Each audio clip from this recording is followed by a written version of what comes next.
Um recurso bem legal dos stories do Instagram é poder adicionar um link que direciona quem vê o seu story para um site externo. É o famoso arrasta para cima. Mas para você criar um story desse tipo, você precisa ter pelo menos 10 mil seguidores. Então nesse vídeo eu vou mostrar como eu tentei hackear o Instagram para poder postar stories com link de arrastar para cima mesmo sem ter os 10 mil seguidores e vários comportamentos inesperados do aplicativo que eu encontrei ao longo de todo o processo, inclusive um que eu reportei para o programa de Bug Bounty do Facebook. E além disso eu convidei o Gabriel Pato, que é hacker ético, para fazer comentários e avaliar a minha análise. Seja muito bem-vindo, meu nome é Felipe Alves, atualmente eu sou estudante de mestrado em ciência da computação, trabalho pesquisando na área de machine learning e nesse canal aqui eu abordo temas que eu acho interessantes aí relacionados à ciência, tecnologia e programação. Bom, se tem uma rede social que eu gosto de usar é o Instagram, e um recurso que eu uso bastante por lá são os stories, que para quem não sabe, basicamente é uma foto ou um vídeo curtinho de 15 segundos que fica disponível no seu perfil por 24 horas e depois some. E um tipo de interação muito legal, principalmente para quem cria conteúdo, é poder direcionar quem vê o seu story para um site externo. E o Instagram permite fazer isso num tipo de story especial, que tem um link que quando o usuário arrasta a tela para cima, ele é direcionado para um site externo. Mas para você criar um story desse tipo, você precisa ser um usuário influente, né? Você precisa ter aí mais de 10 mil seguidores. E como até pouco tempo eu ainda não tinha esses 10 mil seguidores e queria muito poder adicionar links nos meus stories, eu fiquei pensando, como será que isso daí funciona? Será que eu consigo hackear o Instagram e postar um story com um link de arrastar para cima mesmo sem ter esses 10 mil seguidores? E essa dúvida começou a martelar na minha cabeça e começou a me deixar tão curioso a ponto de eu me aventurar na área de segurança da informação. Porque até então, apesar dessa área sempre ter me despertado muito interesse e curiosidade, eu nunca tinha feito nada relacionado à segurança da informação antes. Então se você caiu nesse vídeo esperando só o resultado final, que eu vá realmente hackear o arrasta pra cima no mundo real, onde outras pessoas vão conseguir ver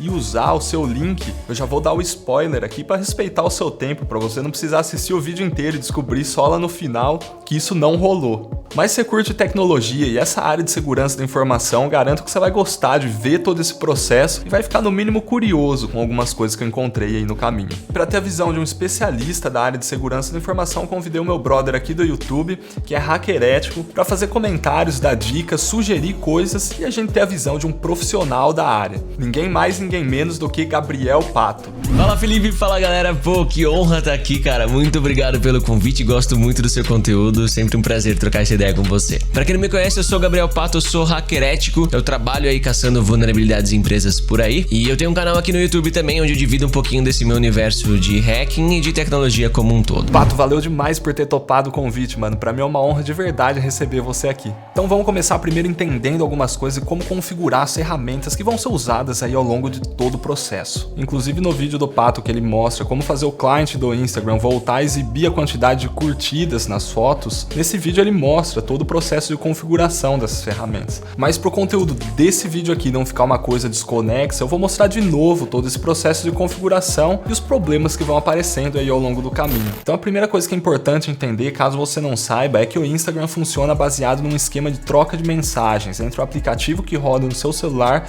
e os servidores que estão espalhados pelo mundo. Quer dizer, qualquer ação que você faz no Instagram, seja dar like numa foto, ou então visualizar ou postar um story, o aplicativo que roda no seu celular, que eu vou chamar ele de client ou cliente ao longo do vídeo, ele vai criar uma mensagem e enviar para os servidores do Instagram.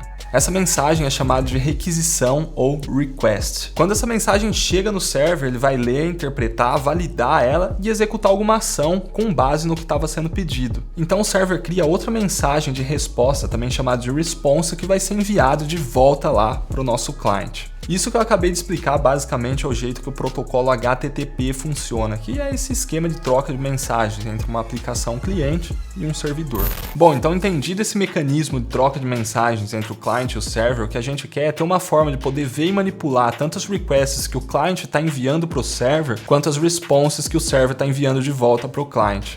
E para isso a gente vai dar um jeito de fazer essas mensagens passarem por um programa que está rodando no nosso PC. E o nome que a gente dá para esse cara que está intermediando essas trocas de mensagens é proxy. E a ideia de usar o proxy aqui é primeiro poder entender a estrutura de uma mensagem de criação de story. E além de entender, também é poder modificar essa estrutura, por exemplo, injetando um link para forçar esse story a ser visto pelo server como um story de arrastar para cima. E o caminho contrário também funciona, e com isso eu consigo modificar as mensagens de resposta resposta que o server envia para o meu cliente. Por exemplo, forçando uma story normal a ser visto pelo meu cliente como um story com link de arrastar para cima.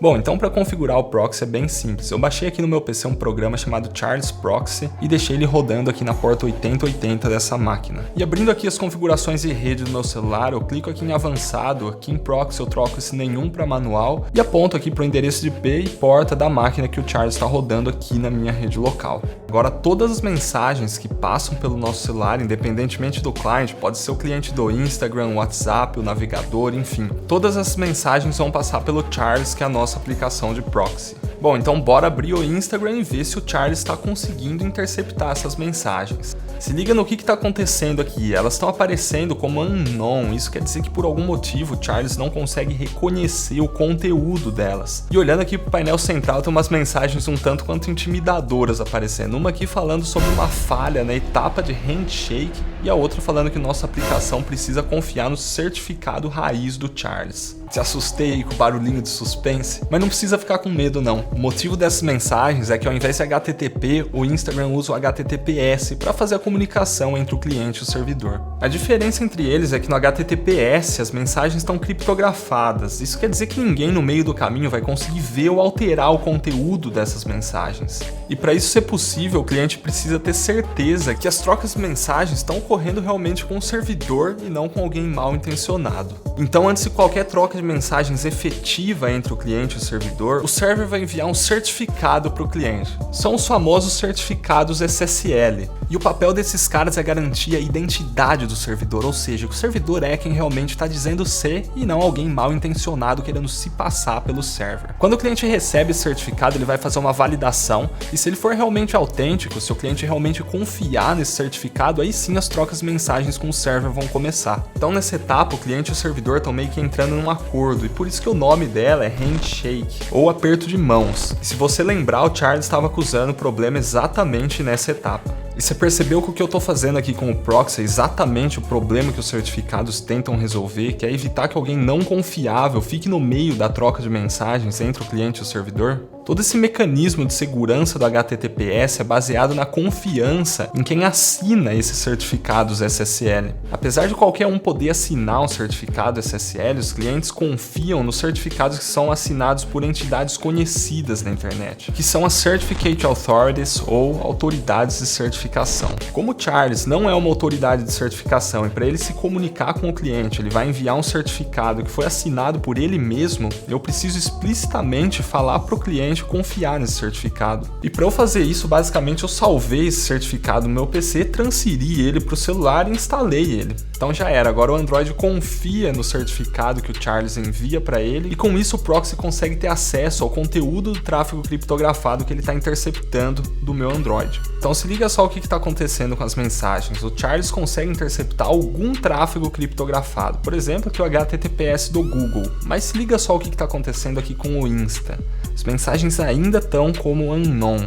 Isso está acontecendo porque o cliente do Instagram foi feito para confiar numa lista específica de certificados. Mesmo que eu já tenha instalado o certificado do Charles no meu Android, o cliente do Instagram não confia nele. E o nome dessa técnica é Certificate Pinning ou fixação de certificados. Então, para resolver esse problema, ou eu teria que craquear o aplicativo do Instagram para fazer o bypass dessa verificação de certificados, ou então eu teria que baixar uma versão craqueada do Insta. Só que isso ia ser um tanto quanto inconveniente. Por sorte, existe uma solução bem mais simples e eu não vou precisar fazer nada disso. O Facebook tem uma cultura bem legal que incentiva a galera a encontrar falhas, ou seja, hackear os aplicativos deles pagando por isso. E assim eles conseguem evitar problemas de segurança nesses aplicativos. O nome dessa prática é Bug Bounty ou recompensa por bugs. Então, para facilitar a vida da galera que faz bug bounty, para não precisar ficar craqueando o cliente a cada update, o Face disponibiliza uma opção dentro dos aplicativos clientes que permite que eles confiem explicitamente nos certificados que foram instalados pelo usuário. Só que para isso eu preciso desbloquear essa função no meu cliente. Então eu entro aqui em facebook.com/whitehat/researcher settings, marco essa primeira opção aqui que fala para permitir certificados instalados pelo usuário para a conta do Instagram associada à minha conta do Facebook, e aqui na caixinha eu seleciono qual aplicativo eu quero habilitar essa opção e eu marco aqui o Instagram. Legal, então abrindo aqui as configurações do meu aplicativo do Instagram, vai aparecer essa opçãozinha nova aqui, interna. Então eu clico nela, clico aqui em White Hat Settings e marcando as duas opções aqui na parte inferior da minha tela vai aparecer uma mensagem escrita que agora o tráfego pode ser monitorado. Isso significa que agora está tudo certo para o Charles conseguir interceptar o tráfego criptografado. Legal, então olhando aqui para o Charles agora as mensagens não estão mais como unknown. Isso quer dizer que finalmente ele consegue interceptar esse tráfego criptografado do Instagram. Então eu comecei a fazer os meus testes e para isso eu precisava entender como o servidor manda um story com um link de arrastar para cima para o meu cliente. Como eu vi que a Nicole, diretora, tinha recém postado um story com um link direcionando a galera para a live dela, eu fui procurar esse cara lá no Charles. Então eu abri o perfil dela e quando eu faço isso, o meu cliente vai mandar uma request aqui para esse endpoint. No caso, esse número que está aparecendo é o user ID da Nicole. E na resposta que o server me envia aqui nesse objeto real, tem outro objeto com as informações do user dela.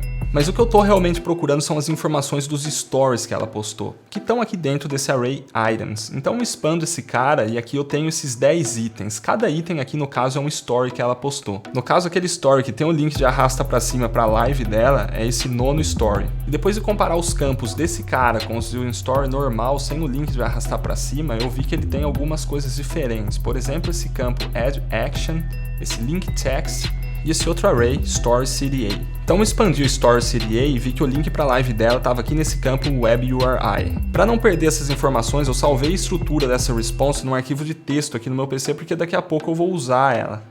Bom, nesse ponto eu já tinha entendido a estrutura de um story quando o server envia ele para o meu cliente. Então a próxima coisa que eu fiz foi investigar a estrutura da request de criação de uma story. Para deixar bem claro, ao longo do vídeo eu vou fazer os testes usando essa conta aqui que eu acabei de criar, que tem menos 10 mil seguidores. Então para entender essa estrutura, eu postei uma story. Quando eu faço isso, o cliente vai mandar uma request para esse endpoint.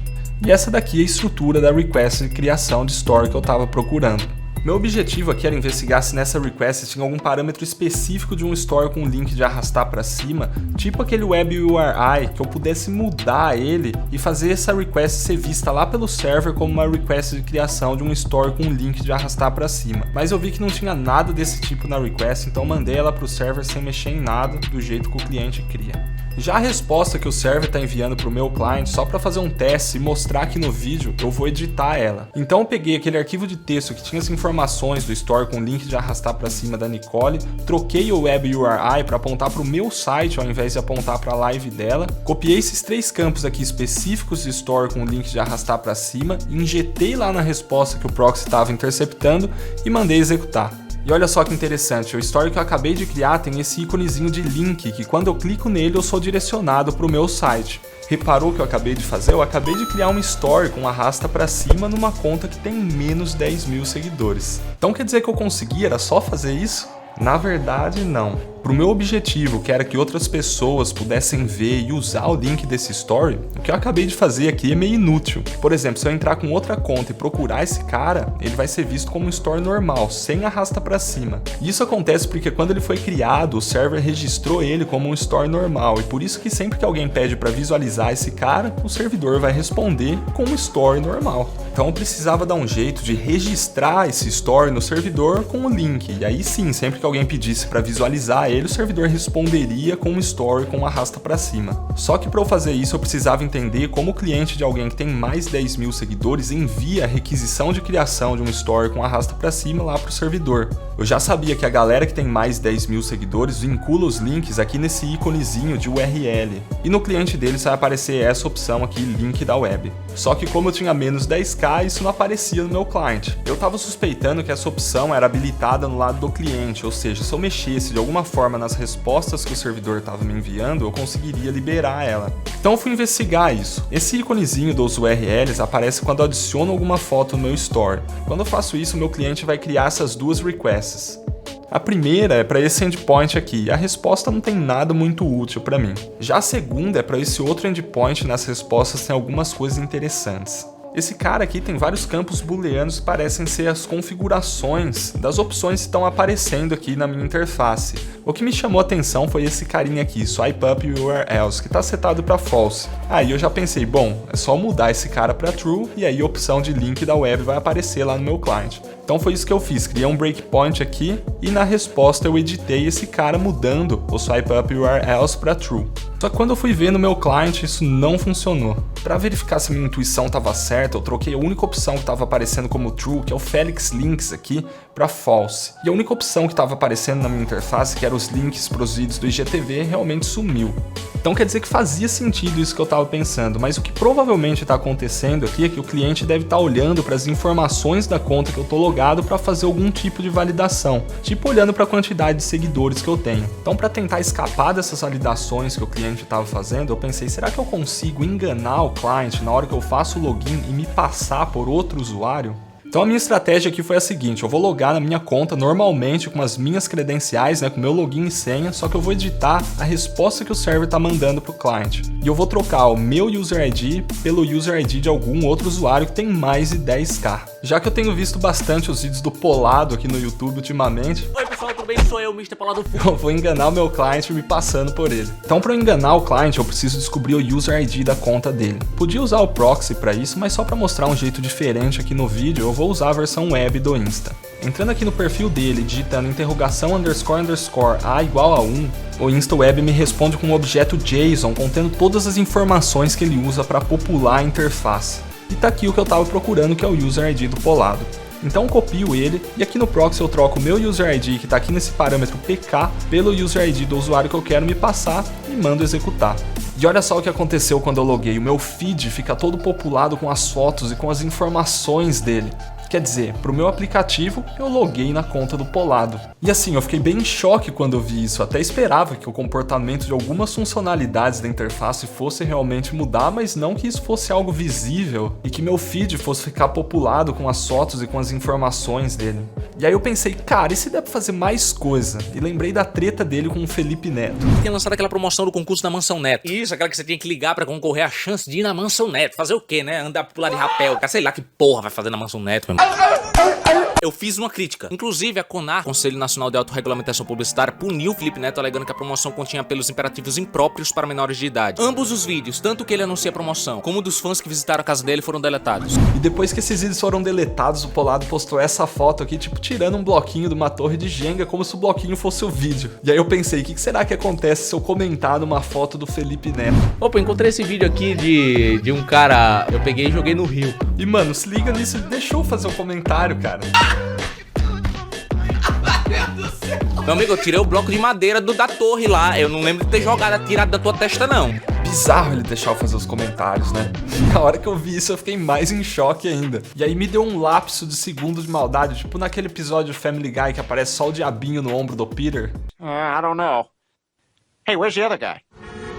Come on, you bastard! I'm late for work! Daí eu pensei, vou tentar excluir uma foto aqui. Mas antes disso, você chegou até aqui no vídeo, tá meio perdido, quer aprender mais sobre programação e sobre esse mundo de tecnologia da informação? No curso de desenvolvimento web full stack, o Igor Oliveira vai te pegar pela mãozinha e te levar do zero absoluto até seus primeiros projetos profissionais com programação. Lá ele vai te ensinar as tecnologias mais usadas pelo mercado em mais de 400 aulas, mais de 1000 alunos satisfeitos. Daí você deve estar pensando, nossa, deve ser mó caro. Mano, o curso é mais barato do que o chopp do final de semana, mais barato do que o combo da pizza do Domino's e mais barato do que aquele jantarzinho com o seu date, olha só. Pra melhorar ainda mais as coisas, eu tô deixando aí na descrição um cupom de desconto pra galera aqui do canal. Então clica aí e aproveita. Então voltando pro vídeo, eu excluí uma foto do Polado, então abri essa foto aqui e mandei excluir. Mas o Insta não deixa. Porque lembrou, eu não tô logado de verdade na conta do Polado, eu tô logado na minha própria conta. A única coisa é que o cliente está exibindo informações de outro usuário na minha interface. Inclusive o comentário na foto do Felipe Neto foi a minha própria conta que fez, mas nesse caso o cliente exibe as informações do Polado. Bom, então minha intuição estava realmente certa e o cliente está usando o User ID para mudar o comportamento da interface. Então eu fui verificar se o cliente desbloqueou aquela opçãozinha lá do link da web nos stores. E se liga só que legal, realmente o cliente mostra essa opção para mim. Então com isso, finalmente eu consegui entender como o cliente de alguém que tem mais de 10 mil seguidores manda uma requisição de criação de uma store com um link de arrastar para cima lá para o servidor. E consequentemente eu podia mudar a estrutura da requisição de criação de um store normal que o meu cliente vai criar e injetar essas informações específicas aqui do store com link de arrastar para cima. Só que nesse caso eu nem vou precisar ter esse trabalho de ficar injetando essas informações, porque como eu tô logado na minha conta e o cliente me deu essa opção de postar um story com link, ele já vai criar o request com a estrutura certa. Então basicamente foi isso que eu fiz. Mandei meu cliente criar um story, coloquei o link aqui pro meu site e mandei ela pro servidor. Só que quando ele termina de postar, não tem nenhum link.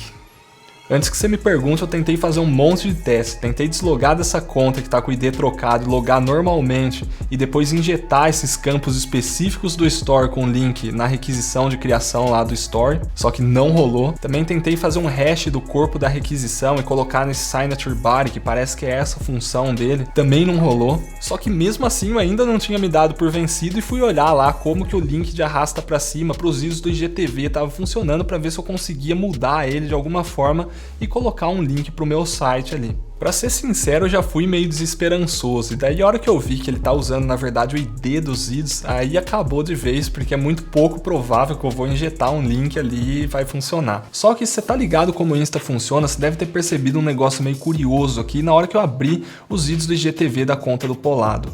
Originalmente o Insta só deixa você colocar um link de arrasta para cima para um vídeo do seu próprio IGTV e não para os vídeos do IGTV de outras contas, né? E aqui o meu cliente estava todo populado com os vídeos do IGTV do Polado. E aí eu pensei, cara, será que eu consigo criar um story com o link de arrastar para cima para os vídeos do IGTV de outras pessoas? E foi isso que eu fiz, criei uma story, apontei aqui para um vídeo do IGTV do Mr. Polado Full e postei. E mano, por incrível que pareça, ele deixa fazer isso. Isso não é lá uma falha muito grave em termos de segurança, só que é um tanto quanto inesperado, né? Então, para deixar esse cenário um pouco mais sensível, eu tentei escalar essa vulnerabilidade e referenciar os vídeos do IGTV de alguém que tem a conta privada. E com isso eu estaria expondo publicamente uma informação que não deveria estar pública. Então, para testar, eu deixei minha conta de teste privada e segui ela com a minha conta principal. Peguei o ID do vídeo que eu queria referenciar, olhando aqui para o código-fonte da página web da conta de teste. Loguei numa outra conta que não segue minha conta de teste, mandei postar um story apontando para um IGTV dela mesma. E lá no Charles eu troquei esse ID para o ID do IGTV da conta de teste que eu tinha acabado de copiar e mandei executar. Então quando eu vou olhar para os meus próprios stories, não aparece nenhum link de arrastar para cima. Mas quando eu olho para esse story com a minha conta principal, aí sim aparece o arrasta para cima, porque a minha conta principal segue a minha conta de teste, então ela tem acesso a esse vídeo do IGTV. Conclusão, não rolou escalar isso para um cenário mais sensível. Então aqui eu já tinha desencanado de vez, nem ia reportar nada pro programa de Bug Bounty, porque não é uma falha lá muito grave. Daí passou uns dias eu pensei, já que não custa nada, eu vou reportar, porque de certa forma não era pra estar acontecendo isso. Se eu não ganhasse nenhum bounty, pelo menos eu tinha tentado e não ia ficar com isso na cabeça. Então eu submeti um relatório lá pro programa de Bug Bounty do Facebook explicando todo o problema e deixei claro que apesar disso não oferecer um risco de segurança significativo para os usuários, era um comportamento inesperado do aplicativo. Eu até gravei um videozinho mostrando e coloquei no relatório. E eles responderam muito rápido, foi tipo uma meia hora depois de eu submeter e na resposta basicamente eles estão sugerindo para eu repostar isso numa seção específica para bugs gerais. Eu até tinha pensado que era mensagem automática. Como eu marquei o tipo da vulnerabilidade como outras, eu tive a impressão que eles nem deram muita atenção. Os caras nem viram meu videozinho, mano, eu fiquei mó triste. Então eu insisti, falei que podia ser ruim se os usuários começassem a usar isso de forma indevida, expondo esse comportamento inesperado publicamente e que talvez valesse a pena dar uma olhada com mais atenção. Então passou uns 4 dias e eles responderam agradecendo e confirmando que isso realmente não é nenhum risco de segurança para os usuários. Não foi dessa vez, né? Então agora vamos ouvir aí a avaliação do Gabriel Pato de toda essa minha investigação aqui. Então, mano, o que você achou aí de toda essa investigação, todo esse processo que eu mostrei aí no vídeo? Fica à vontade aí pra fazer sua análise e expor sua opinião sincera aqui de todo o processo. Se eu fiz alguma coisa errada, pode falar mesmo, mano. Cara, eu realmente fiquei muito impressionado porque você mandou muito bem. Se eu tivesse com esse mesmo objetivo que você, o meu processo inicial seria exatamente isso que você fez. E é legal observar aqui que você tá testando uma aplicação que você conhece como usuário, então você tem bastante conhecimento da lógica de negócio por trás dessa aplicação, do que é permitido e o que não é, tanto que você conseguiu levantar essa ideia de vulnerabilidade, um recurso que você sabe que tem uma restrição de uso. Uma vez que você já conhecia o funcionamento dos recursos, você foi atrás então de conhecer como funcionam os bastidores dessa aplicação, como funciona a comunicação entre o cliente e o server, você foi tentar descobrir ao máximo como isso foi implementado. E só aí então você começou a testar hipóteses de vulnerabilidade, começou a pensar em coisas que você poderia modificar para tentar explorar uma possível possível falha, tentar ver aonde o desenvolvedor pode ter errado no meio desse caminho. O início do teste tá realmente perfeito. Legal, mas você faria alguma coisa diferente em alguma etapa desse processo? Se eu faria algo de diferente, provavelmente seria em estágios depois, do tipo, putz, tomei aquela porta na cara, vi que não rolou. Talvez dali eu comece a ter algumas outras ideias. E deu pra ver aqui no seu vídeo mesmo que quando você começou a entender os bastidores da aplicação, novas ideias foram surgindo pra você. Provavelmente as ideias que surgiriam pra mim podem não ser as mesmas, provavelmente seriam diferentes. E essa é a graça do Bug Bounty. Tem pessoas do mundo inteiro explorando o seu lado criativo e seu conhecimento técnico, cada um tendo sacadas diferentes em cima da mesma situação. Está realmente de parabéns, nem parece que foi sua primeira tentativa, mano. Pô, aí sim, valeu, mano. E falando em primeira tentativa, apesar de não ter dado bom nada disso do que eu fiz, né, eu acho que assim, o aprendizado mais importante que eu tirei de toda essa minha aventura aqui é de como funciona a metodologia por trás de encontrar vulnerabilidades. Porque assim, aqui eu fui com um objetivo bem definido, que era hackear o arrasta pra cima. E eu sabia que era uma meta bem ambiciosa. Só que isso me ajudou a dar um primeiro passo, porque eu olho para as aplicações, tem um monte de recurso lá e eu fico totalmente perdido e não faço ideia de por onde começar. Então assim, ter uma meta bem definida, né, mesmo que bem ambiciosa, serviu para eu ter um ponto de partida para eu começar a fazer os testes. E aí, à medida que eu comecei a fazer os meus testes, eu comecei a encontrar outros cenários mais suscetíveis à falha, que nem esse do IGTV que eu mostrei. Então assim, eu fui esperando uma coisa e no meio do caminho acabei encontrando outras mais promissoras a dar certo. Então eu queria perguntar qual que é a sua metodologia e quais são as suas estratégias para explorar as aplicações e encontrar esses cenários suscetíveis a falhas. Bom, Bug Bounty é meio que como se fosse um jogo e cada jogador tem as suas estratégias pessoais, o seu jeito de ver aquele desafio e o jeito como gosta de trabalhar mesmo. O jeito que eu curto é exatamente isso que você começou a fazer. É realmente tentar ser um especialista daquela aplicação, tentar ter muito conhecimento no ambiente que eu tô testando, para só daí usar esse meu conhecimento para criar as hipóteses de vulnerabilidades. E aí todas as ideias de onde eu acho que pode ter falha, eu vou anotando num bloquinho e vou destroçando uma por uma, testando até chegar lá. E conforme você vai testando, você vai ganhando mais conhecimento da aplicação, o que vai te levando a ter mais novas ideias e você vai anotando e testando e testando. E esse ponto que você falou é totalmente fato, cara. É muito difícil você não se perder quando você está começando um teste. Você sente até desconfortável de começar a testar porque vai surgindo tanto request, tanto endpoint, é tanto recurso da aplicação que é muito normal isso dar um certo pânico e você não saber pra onde ir. Uma dica que eu dou pra isso é você tentar isolar um segmento da aplicação, um pedaço da aplicação. Dando um exemplo aqui do Instagram mesmo, a gente podia falar, vamos testar só os recursos relacionados à Story. Então tudo que tem no Story, arrasta pra cima, emoticons, blá blá blá, tudo que tem no Story entra no nosso teste e tudo que não tiver a gente deixa pra depois. Dessa forma você vai ficando mais expert só em cima desse recurso dos Stories e tem um escopo mais limitado, o que acaba ajudando a você não se sentir tão desesperado vendo tantos recursos similares que vão aparecer na sua tela. Uma coisa de cada vez. Vai entendendo cada pedaço, criando suas hipóteses de vulnerabilidade e testando uma por uma. Esse pelo menos é o meu jeito de enxergar esse desafio, mas existem outras estratégias, outras visões desse desafio que outros profissionais usam e têm sucesso também. Eu não vou entrar nessas outras estratégias porque prolongaria muito nosso assunto aqui, mas achei legal compartilhar a minha estratégia que acabou sendo a sua aí também e sempre deixando claro que é algo muito pessoal, então cada um pode desenvolver o seu próprio jeito de querer jogar esse jogo que é o Bug Bounty. Muito massa, mano. Então quer dizer que sem saber eu acabei usando a mesma estratégia que você usa. Então, Pato, só pra fechar, mano, você tem alguma dica? O que você recomenda pra galera que tá começando a se aventurar nesse universo de Bug Bounty? Cara, eu tenho tanta coisa pra recomendar, de verdade, mas eu vou tentar separar alguma coisa aqui.